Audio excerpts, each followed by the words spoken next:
Hello everyone, welcome to all. स्वागत है आप सबका हमारे इस वीडियो लेक्चर में, जिसमें हम लोग आज डिस्कस करने वाले हैं एग्जाम से रिलेटेड कुछ इम्पॉर्टेंट चीज़ें।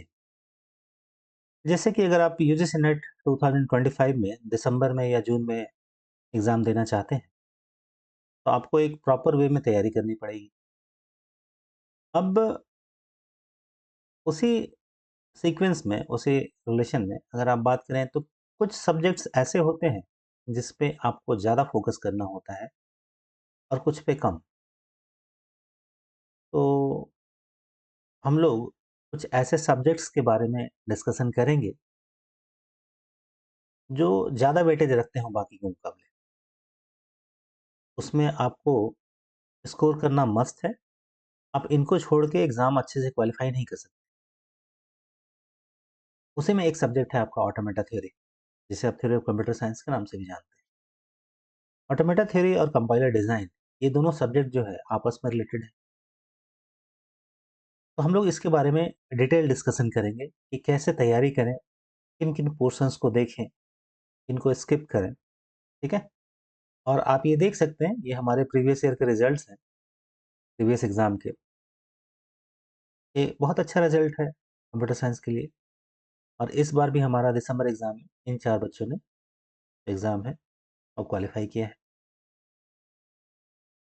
तो इनको बढ़ाने के लिए, ये ऐसा नहीं कि बहुत सारे टीचर्स ने मिल के पढ़ाया हो, सिर्फ़ मैंने ही पढ़ाया है इन्हें। तो अगर आप चाहें तो अपनी तैयारी कर सकते हैं हमारे यहाँ से, एक प्रॉपर गाइडेंस में, और आप अपने नेट जेआरएफ का जो ड्रीम है उसे पूरा कर सकते हैं। क्योंकि तैयारी करने के लिए एक प्रॉपर गाइडेंस की ज़रूरत होती है, और उस गाइडेंस का एक मेन हिस्सा होता है कि आप किन-किन सब्जेक्ट्स पे ज़्यादा फ़ोकस करें और किस पे कम फ़ोकस करें। तो चलिए हम लोग आते हैं हमारे मेन मुद्दे पे, और वो है कि ऑटोमेटा थ्योरी की तैयारी कैसे करें। ये जो क्वेश्चन है आप जो देख रहे हैं, ये दिसंबर 2024 का है, रिसेंट वाला। ठीक है। तो ये क्वेश्चंस हम लोग देखेंगे। कुल 11 क्वेश्चन आए होंगे, मतलब 22 मार्क्स। ठीक है। तो सिर्फ ऑटोमेटा थ्योरी से ही अगर 22 मार्क्स आते हैं, तो ये आपके लिए काफ़ी इंपॉर्टेंट हो जाता है। और जनरली हमारे जितने भी स्टूडेंट्स ने क्वालिफाई किया है, उनका ऑटोमेटा थ्योरी बहुत ही अच्छा रहा है। ठीक है। आप भी इसकी तैयारी बहुत अच्छे से कर सकते हैं और मैक्सिमम जो मार्क्स हैं अचीव कर सकते हैं। इनफैक्ट विथ आप कर सकते हैं 98% एक्यूरेसी। 2% तो स्टूडेंट के ऊपर डिपेंड करता है एग्जाम हॉल में वो कैसे परफॉर्म करता है। ठीक है। अब देखिए हम लोग क्या क्या पढ़ें इसमें से। तो अगर हम सिलेबस की बात करें, थोड़ा सिलेबस के बारे में डिस्कशन हो जाए, तो क्या क्या पढ़ें।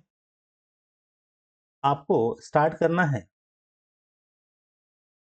बेसिक्स से। ठीक है। अभी बेसिक्स में क्या क्या आता है, इसमें थोड़ा आपको सेट थ्योरी का कंसेप्ट चाहिए। प्रॉब्लम ये होती है स्टूडेंट सीधे जंप कर जाते हैं सब्जेक्ट पे, है ना। सेट थ्योरी का थोड़ा मैथमेटिकल इंडक्शन का कंसेप्ट होना चाहिए। How to proof mathematical induction, algorithm proving. ठीक है। इसके बाद जब ये पोर्शन आपका ठीक ठाक हो जाए, तो थोड़ा ग्राफ थ्योरी का आइडिया होना चाहिए। रूट, लीफ नोड्स क्या होते हैं, पाथ क्या होता है। जब ये कर लें तो आपका बेसिक जो है तैयार हो गया ऑटोमेटा थ्योरी। अब आप स्टार्ट कहाँ से करेंगे। हमारे सिलेबस में जो है, सिलेबस तो आपको लंबा चौड़ा देखने को मिलेगा। कभी कभी उसमें बहुत फ्यू सेंटेंसेस या वर्ड्स ही लिखे होंगे, बट वो काफ़ी बड़ा है। तो आपको स्टार्ट कहाँ से करना है, आपको स्टार्ट करना है DFA NFA से, डिटर्मिनिस्टिक फाइनाइट ऑटोमेटा और नॉन डिटर्मिनिस्टिक फाइनाइट ऑटोमेटा। ये कब करेंगे आप, इन चीज़ों को डिस्कस करने के बाद। ठीक है। सेट थ्योरी, मैथमेटिकल इंडक्शन, थोड़ा ग्राफ के बारे में पता होने के बाद आप स्टार्ट करेंगे DFA NFA, क्योंकि हमारा ये बेसिक मशीन है जहाँ से चीज़ें स्टार्ट होती हैं। तो DFA और एनएफए के कंपोनेंट्स को आपको जानना है। What are the components that make up a DFA और एन एनएफए। उसके बाद आपको ये जानना है ये जो लैंग्वेजेस एक्सेप्ट करते हैं वो क्या है। तो आपको पता चलेगा जब आप स्टडी करेंगे कि डीएफए एनएफए एक पर्टिकुलर टाइप के लैंग्वेज को एक्सेप्ट करते हैं and that language is called regular language. यहीं से कंसेप्ट आता है रेगुलरिटी का, रेगुलर सेट का। ठीक है, आपका मेन क्वेश्चन जो है ना डीएफए एनएफए पे किस पे बेस होगा, स्ट्रिंग्स को पहचान में। What are the languages accepted by, what are the language accepted by this machine, ऐसे करके क्वेश्चन दिया होगा। उसके बाद आपको एक क्वेश्चन और देखने को मिल सकता है, वो है एनएफए और डीएफए के बीच में अंतर, और एनएफए को डीएफए में कैसे कन्वर्ट करें। इस पे फिर आपको देखना पड़ेगा हाउ टू मिनिमाइज, यानी मिनिमाइजेशन। ठीक है, तो मिनिमाइजेशन आप कई तरीके से देख सकते हैं, माहिल नेरोड थ्योरम से, सिंपल पार्टीशन मेथड से। आपको मिनिमाइजेशन देखना पड़ेगा, और इसके बाद इसके क्लोजर प्रॉपर्टीज, क्लोजर प्रॉपर्टीज क्या होते हैं। तो इनको पढ़ने का एक सीक्वेंस है, आप एट रैंडम इसमें जंप कर जाएंगे फिर आपको दिक्कत होगी। ठीक है, और यही मेन गलती है जो स्टूडेंट करते हैं। ठीक है, आपको स्टार्ट करना है set theory, mathematical induction, graph theory. आपको डीएफए एनएफए के बारे में बेसिक चीज़ें देखनी है, उसका कंपोनेंट्स देखना है, फिर देखना है लैंग्वेज क्या एक्सेप्ट करते हैं, डीएफए एनएफए को डिज़ाइन कैसे करते हैं कुछ पर्टिकुलर स्ट्रिंग्स के लिए प्रैक्टिस करके, फिर एनएफए को डीएफए में कैसे कन्वर्ट करते हैं, then how to minimize a DFA, उसके बाद उसकी क्लोजर प्रॉपर्टीज। ठीक है, इतना कर लेंगे तो आपका ये पोर्शन कंप्लीट हो जाएगा, और आपको इससे काफ़ी क्वेश्चन देखने को मिलेंगे। ठीक है, हम लोग क्वेश्चन के बारे में डिस्कस करते हैं, पहले हम लोग सिलेबस डिस्कस करते हैं थोड़ा। जब ये आप पूरा कर लेंगे तो आप आएंगे ग्रामर। ठीक है, कि कुछ ऐसे स्ट्रिंग्स होते हैं, लैंग्वेजेस होते हैं जिन्हें आपका डीएफए एनएफए एक्सेप्ट नहीं कर सकता। तो ये जो मशीन है ये थोड़ा कम पावरफुल मशीन है, तो हम इससे एक हायर लेवल पे आएंगे, लेकिन उस मशीन को स्टडी करने से पहले आपको ग्रामर के बारे में देखना पड़ता है। ग्रामर क्या होते हैं, इसके कंपोनेंट्स क्या होते हैं, प्रोडक्शन रूल्स क्या होता है। ठीक है, ग्रामर के क्लासिफिकेशन, इसमें आता है इंपॉर्टेंट आपका Chomsky classification of grammar, classification of grammars. ठीक है,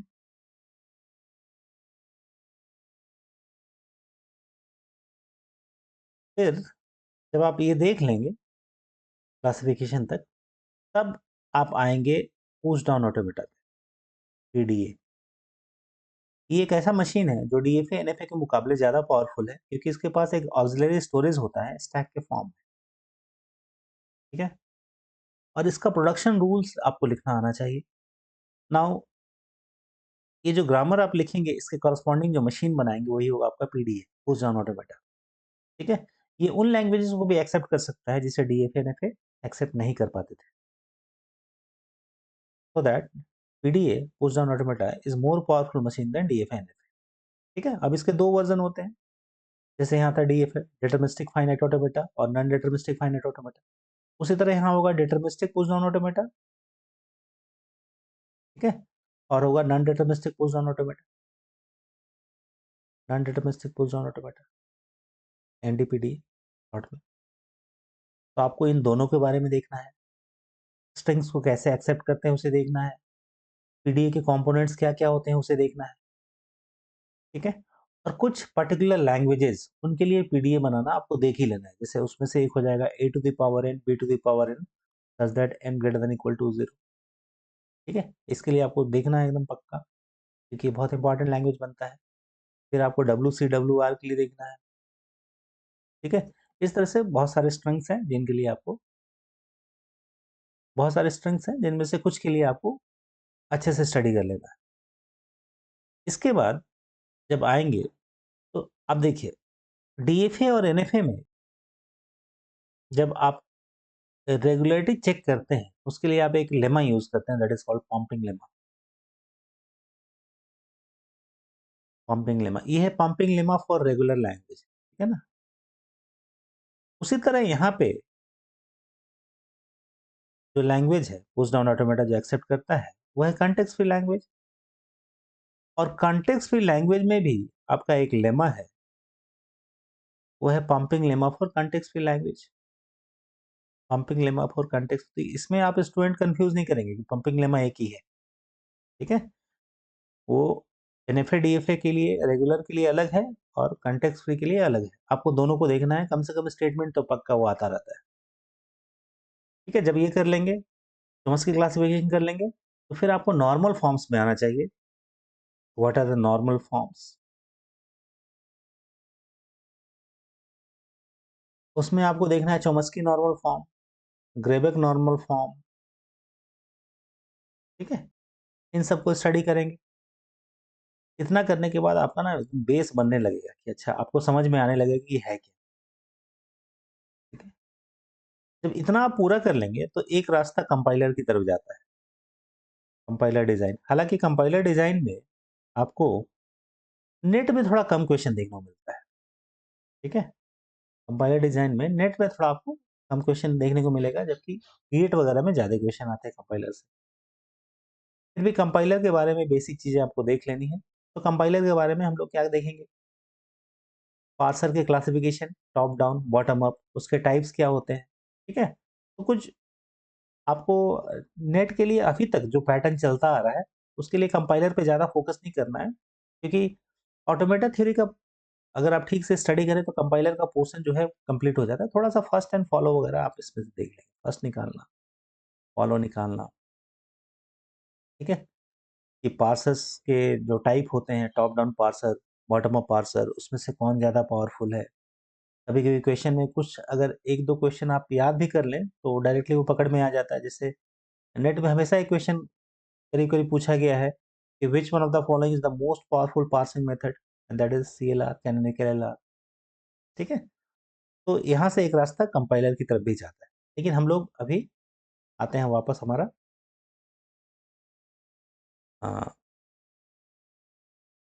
ऑटोमेटा थ्योरी के ऊपर।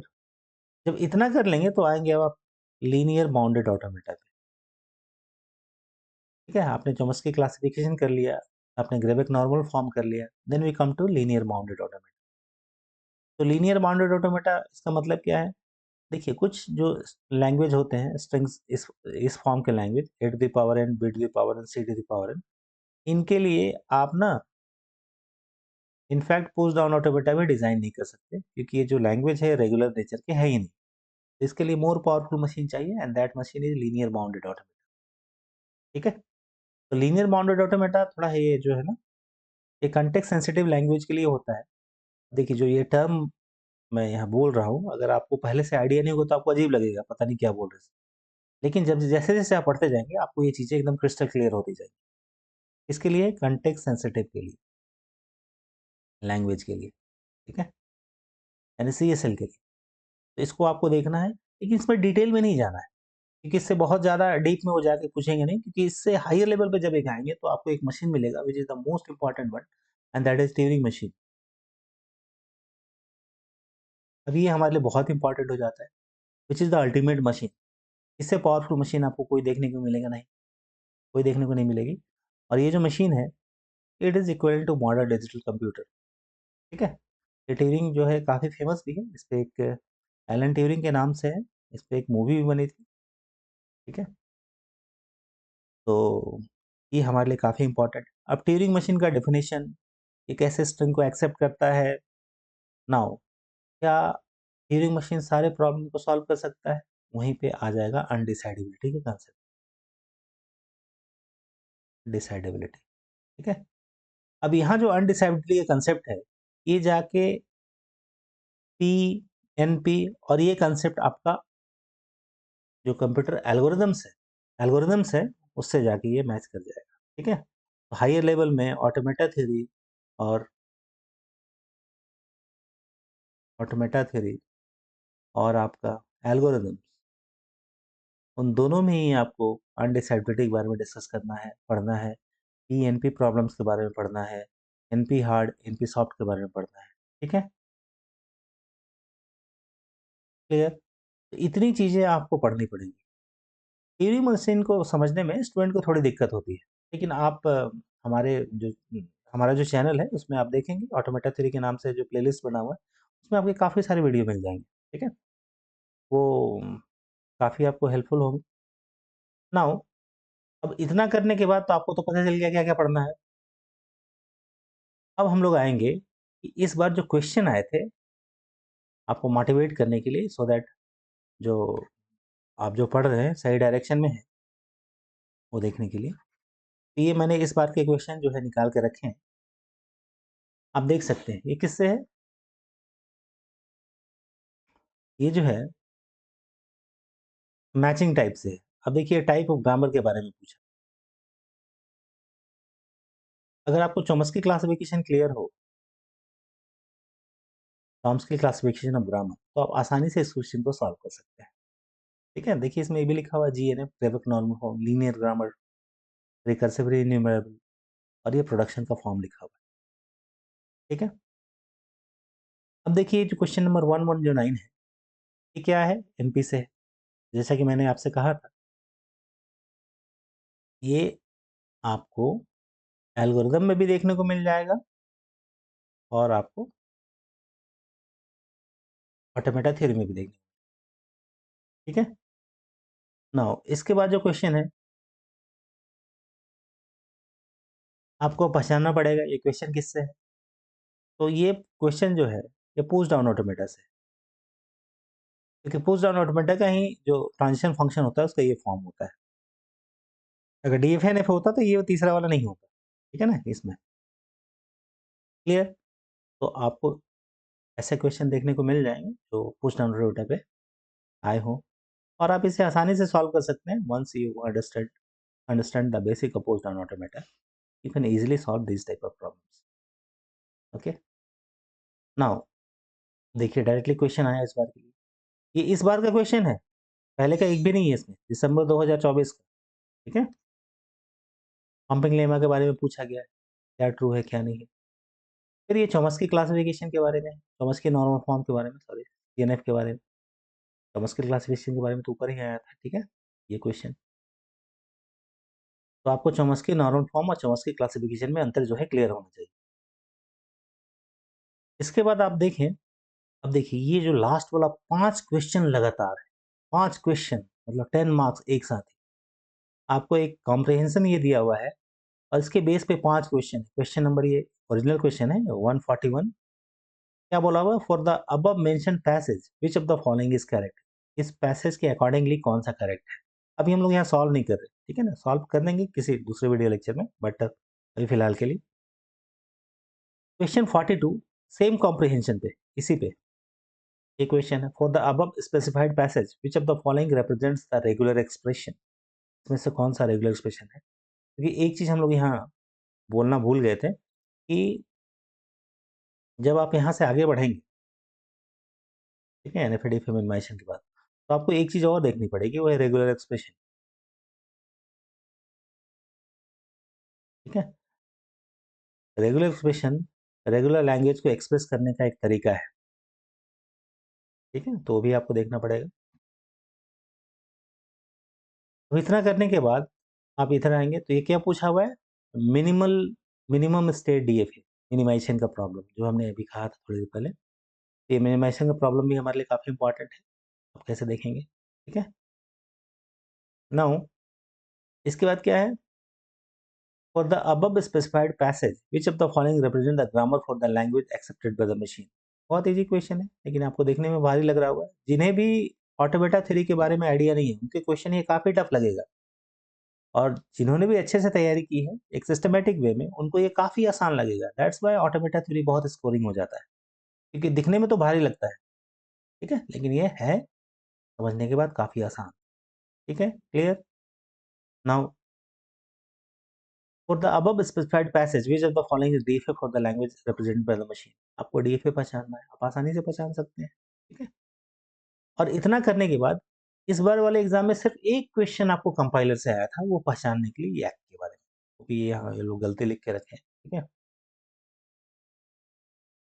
गेट अनदर कंपाइलर कंपाइलर, ठीक है, which is of the yak is which of the following parts, सिर्फ ये पहचानने की। तो आप थोड़ा कंपाइलर वाला जो सेक्शन है उसको थोड़ा इग्नोर भी कर सकते हैं, बट जितना हम लोग बताएं उतना तो करना ही है। क्लासिफिकेशन के बारे में, फर्स्ट एंड फॉलो निकालने के बारे में, ठीक है, LL1, LL2, LL3 ये पहचानने के लिए, और जो कंपाइलर है उनके स्ट्रेंथ के बारे में। इतना अगर आप तैयारी कर लें एक सिस्टमेटिक वे में, तो आप आसानी से ऑटोमेटा थ्री की ऑटोमेटा थ्री पे कंप्लीट कमांड कर सकते हैं, और मैक्सिमम जो मार्क्स है वो स्कोर कर सकते हैं। अगर आप हमसे जुड़ना चाहें तो आप इन नंबर्स पे जो है कांटेक्ट कर सकते हैं, और हमारे जो अपकमिंग बैचेस हैं से ज्वाइन कर सकते हैं, जो हमारे दिसंबर 2025 के लिए भी हैं और जून 2025 के लिए,